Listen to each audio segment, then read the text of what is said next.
main problem in Mogadishu and Somalia is that there is no country as such. We call it the country of Somalia, but there is virtually no country. There isn't a single country. ninkani wuxuu aaminsan yahay ama dadku sheegaya in uu wadan la yiraahdo Somali jirin laakiin dadku iska yiraahdaan waa Somali meeshan wadan Soomaaliya ma jiro ee waa Somali meeshan bal iska macnaha way leeyihiin laakiin waxaan wadan ma aha isagu.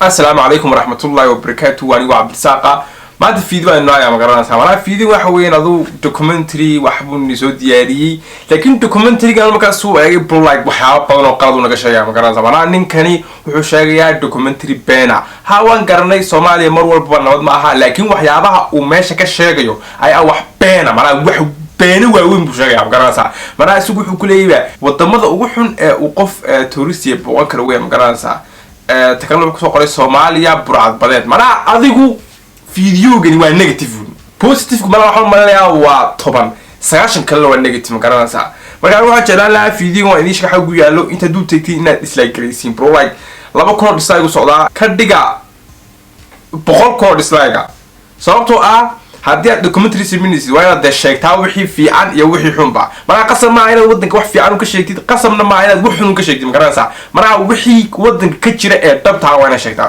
waa inaad raad wadanku saambu ku fiican yahay waa inaad raad wadanku saambu ku xun yahay ma garanaysaa laakiin inta ka wara Soomaaliya meel lagu noolaan karay ma bla bla bla marka video waan daawan doonaa marka fadlan miimadani waxa weey inaad dislike soo saartid yara duu tag channelkiisa waxa ku qoran the people description soo dhigayaaba comment-ana idin soo bin gareynayaba linkigiisa dislike Sara. The real corporation with huge profits. It costs $30,000 to take over a ship, and the ransom is set at a minimum of $2 million. This group was led by a former officer, Yulus. The Lascarai Action Group is the audacity to attack to put pressure on.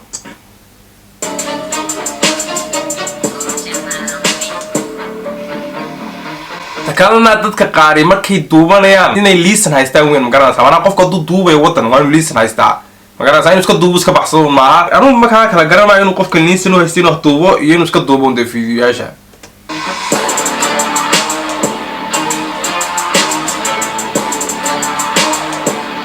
like ma askartii nib la socdaaba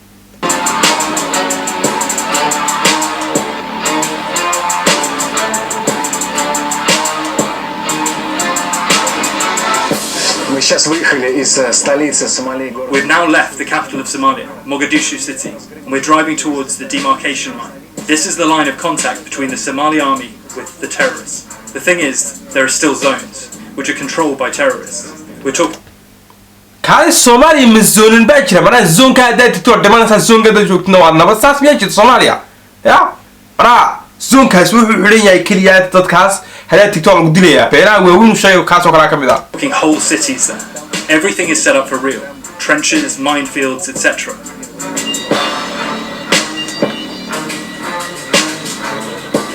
There is an escort car ahead with 4 machine gun operators. Each has 5 magazines on his belt, plus sheathed knives. This is standard equipment here. Tourists and journalists are prohibited from travelling without such a security escort. Security is expensive as well, between $250 and $1,000 a day. Hoyo ninkani wuxuu leeyahay hadii aad security baan tahay maalintii waxa weeyaan 250 ilaa inta $1,000 baxaysa marka security-ga intaas uu noqonayaa buu leeyahay ninkani pro like 250 ilaa $1,000 ya security Soomaaliya dhexdeeda ka bixinay oo been waxaasi ya hal askari inuu ku raaco la galay maadaama qof cadaan tow kalarka uu ka duwan yahay uu ku ilaaliyo sababtoo ah wax walba dhici kara taas waa aqal badan dadka de meesha tagna sameeyaan laakiin ilaa $250 ayaad bixinaysaa halkii maalin bishii ma halkii maalin si lagu ilaaliyo been waa uu sheegay ninkan saab. The so-called market for security guards used to begin outside the Mogadishu airport when there were strong guys standing around offering their services. Our guards were pretty relaxed. Here's a guard riding the back, putting on his sandals on the go while we were stuck in traffic. Take the lit cigarette from a man and just carry on smoking it. We drove around like royalty. For example, it started to rain and a traffic jam formed in the city. Our driver, without thinking twice, drives out into the oncoming lane and overtakes everyone, even an ambulance. Damn it. When it was hot, they didn't care about military berets. There's a guy who tied a hood on his head. That's how hot he was. Guys, one thing I want to share with you is that when you travel to high-risk zones, the most important thing you need to think about is security, and it also includes internet security. And if you are like me, are concerned with being online safe and invoke your privacy, I advise you to use a VPN service. It also helped me a lot when I was in Venezuela, because it blocks all the Western news. Over 30 million downloads. Actually, a digital.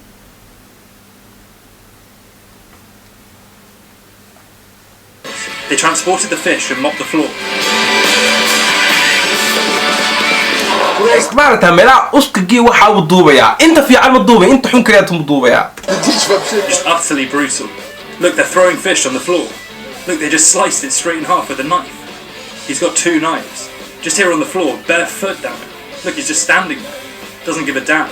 Sliced a piece off. What's he gonna do with the guts? The guts are just blood spilling straight on the floor. That's it. Go on, take your pick.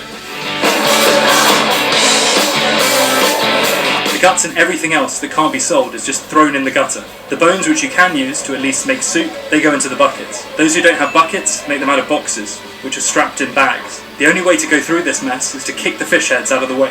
There's tuna here and shark, all covered in flies. They cut the fish right before the buyer's eyes. They put them in bags. Some of it is sold to individuals, some of it goes to restaurants. Part of it is set up for export. There are fish drying areas especially for this, opposite the market on the ocean shore. Такой вот берег условно из какого-то кораллового рифа. There is a kind of shore made up of coral reef. It's covered, you'll never guess what. This here, which smells horribly, is shark meat. It just smells so... They salted it, thrown it all over the shore, and it's left to dry. What for? In order to export it to another country. The people who will be buying it there have no idea what conditions the meat was prepared in. This looks hot. Bro, like ninkani waxun buu Soomaaliga gudbinaya wallaayda. Saa idin sheegay fadlan hoosta tag KUDUL DHUFO linkigiisa ama the people ku qoro ku soo baxayaba isagoo hortaagan laba qof oo film laga duubay oo loogu talagalay in mara film laga duubo hortooda oo qoriyaysta filmkii Blablabla oo daatay ma labadii actor ku jiray intuu hor istaajiyay ayuu yiri Soomaaliya wasaas intuu film waxyaabihiis loo qaatay uu leeyahay Soomaaliya. Horrible. Because look, there are bottles it's like dirt everywhere. People walk around from time to time stepping on the shark meat, and then the meat is exported and people eat it. Yes. Way ku leeyahay dadka ayaa ku dul istaaga hilibkan kadibna hilibka wala qaadaadna waa la iibiyaa ha buu ku leeyahay mana hilibkan waa hilib la iibinayo iyadoo lagu dul istaaga dara. If you're a blogger, you can't just walk past the shark tails on a dirty beach. I broke off a piece on purpose. You think I wouldn't try it? Of course, yes. I tore a big piece off. Господи, боже мой. Oh God, help me. Удачи, пожалуйста. На самом деле. aad baan wuxuu maay inuu qof iska tago wadankeenii uu iska duubo fiidiyaal kadibna uu in negative sheego oo waxba la oran waayo aad baan wax ma taa wallahi tan kale la Somali baraca socoto la ilaaliyaba. Tastes alright, just regular dried fish, the kind you'd eat with beer. I can't get over the fact that I just took it just now from here on this dirty ground covered in trash, sand, where the Somalian children have been running around. It gives the fish. Hey, Marta, dadku duubay Marta, waa dadka homeless ka guriyaysan. Kuwaas uu ku leeyahay waa dadkii caadiga u noolaatay. Dadka homeless ka ayuu ku leeyahay waa dadkii bana dhalinyarada ahaa ee Soomaaliya. Dadka caadiga ama duubayo homeless ku duubay wuxuu leeyahay dadkii caadiga ahaa. Homeless ka macna dadkan garin wax wada guriyaysan ama dadka ila xanuunsan ee meelaha joogjoogada. A special aftertaste. But yeah, I mean, it's fine. You can eat it.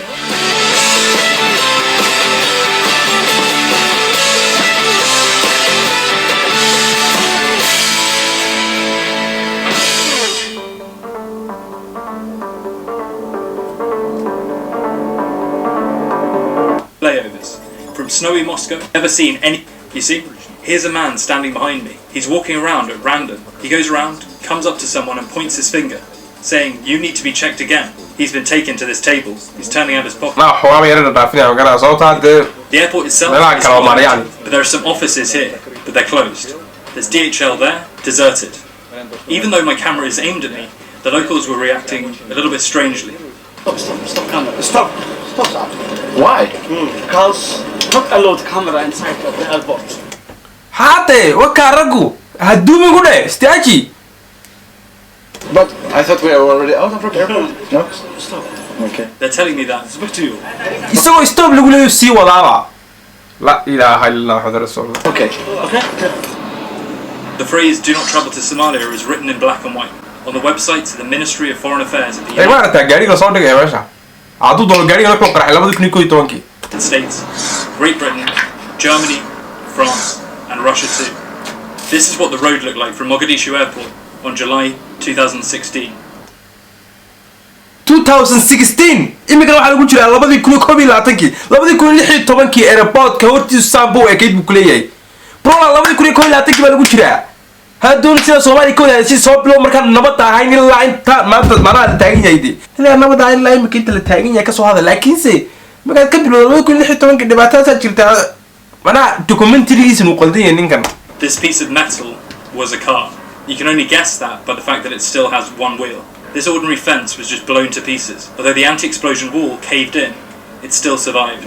This is January 2019. The bomb exploded near the ministry that dealt with petrochemicals.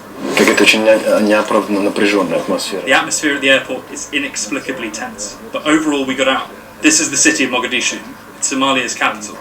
The main problem in Mogadishu and Somalia is that there is no country as such. We call it the country of Somalia, but there is virtually no country. There isn't a single country.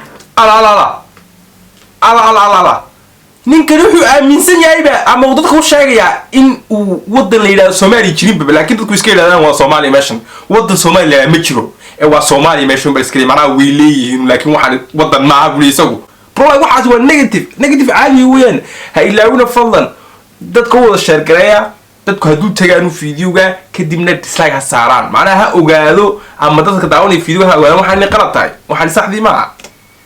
There are several scattered states which kala bro like video gan waa hal saac iyo 7 daqiiqo anoo saac 7 daqiiqo ma daawan karo garanaysa laakiin se hal saac iyo 7 daqiiqo saaxiibtay wadankeeni waa lagu dilin wallahi waa lagu bahdilay caadi periodically fight amongst themselves. In the territory that Google Maps simply marks as Somalia, there are several unrecognized states. Somaliland, they have their own passports, currency and president, plus it's pretty safe there. Tourists are taken to the beach resorts by buses. You can safely walk without protection there.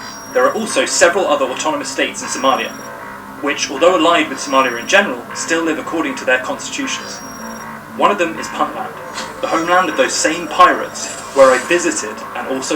Okay, Puntland wuxuu ka dhigay martayada dangerous sababtoo wuxuu yiri meeshaas waxa jooga burcabadeed.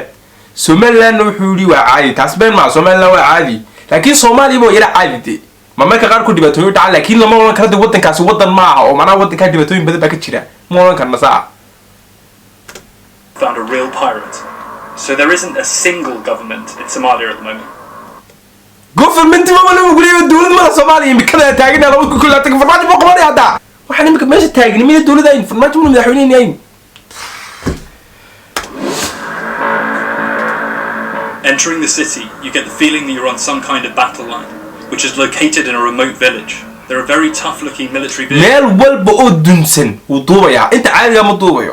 with machine guns on top everywhere. This is how they look in full gear. They ride down the same roads where goats walk around and defecate. There are roads full of cowherds, and where donkeys with carts are not some random occurrence or get lost in the city. The donkey is an absolute equal participant in the road traffic here. It also rides exclusively in its own lane, or more precisely, it walks.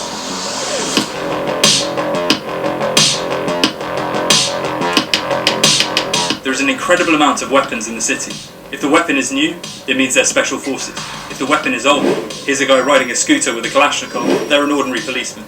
If there's someone at a checkpoint whose face is covered with a mask, like this one, it's better not to lift the camera to the window at all. Is it that dangerous really in Mogadishu?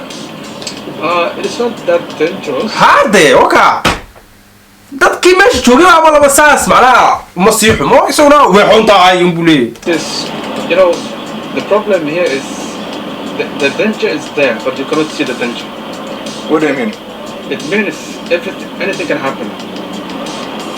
You can, yeah, there might be explosion from there, so you never know when and where. So that's why we say the danger is there, but you cannot see the danger. This man's name is Noor. He's 33. He's my guide. One of those who is building a career in Somalia. He doesn't have 6 children like a lot of people here. He only has 1, and recently moved from a shack to a normal apartment for $150. When was the last time something happened in Mogadishu?